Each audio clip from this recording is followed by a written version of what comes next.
দুনিয়া থেকে চলে যাবেন। দুনিয়া কিন্তু ঠিক নিজের গতিতে চলবে।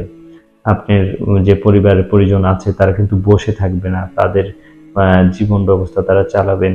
আপনি মারা গেছেন, যে গাড়ি বন্ধ থাকবে আপনার জন্য? কখনোই না। আপনার জন্য কি প্রতিষ্ঠান যেখানে চাকরি করতেন সেই চাকরিটাও বন্ধ থাকবে?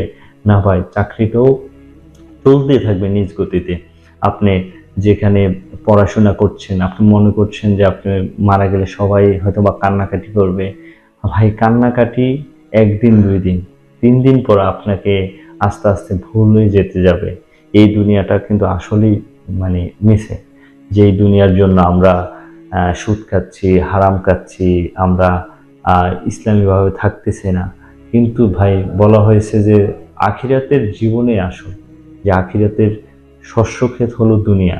দুনিয়াতে যদি আপনি ইসলামিকভাবে থাকেন এবং মাইন্ড সেট আপ সুন্দর করেন, যে আমি পড়াশোনা করছি, আমি সাথে সাথে আমার যে ইসলামের হুকুম, আল্লাহ তাআলার হুকুম ৫ ওয়াক্ত নামাজ সেটা পড়ছি, আমি জব করছি, আমি নার্স হই, ডাক্তার হই, আমি জব করছি, সাথে সাথে আমি আমার আল্লাহ তাআলার হুকুম যে নামাজ, সেই নামাজটা আমি আদায় করছি। তাহলে দেখবেন যে ভাই, দুনিয়াটাও খুবই শান্তি।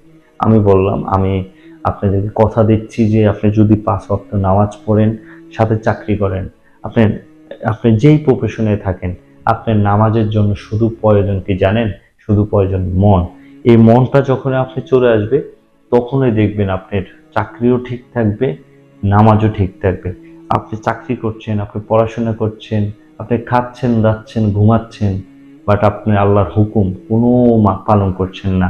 যে আল্লাহ তাআলা আপনাকে শুধু আল্লাহ তাআলার ইবাদতের জন্য সৃষ্টি করলো, আপনি সবকিছু করছেন কিন্তু আল্লাহর ছাড়া। হয়েছে যে সবচেয়ে বুদ্ধিমান ব্যক্তি ওই ব্যক্তি যে ব্যক্তি মৃত্যুর আগে মৃত্যুর সামানা তৈরি করে।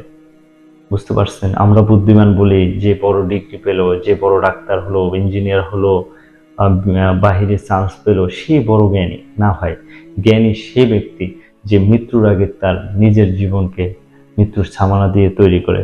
তো মৃত্যুর সামানাটা হলো ২টি জিনিস, একটা হলো ঈমান আর একটা হলো আমল।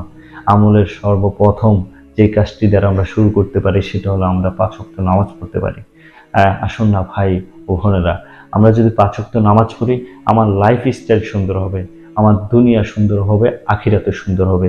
এটা আপনাদেরকে আমি কথা দিচ্ছি, আপনারা দেখুন, ইনশাআল্লাহ আপনাদের সকলের উপকৃত হবে। তো সবাই ভালো থাকবেন, সুস্থ থাকবেন, নার্স টেবির পাশে থাকবেন। আসসালামু আলাইকুম।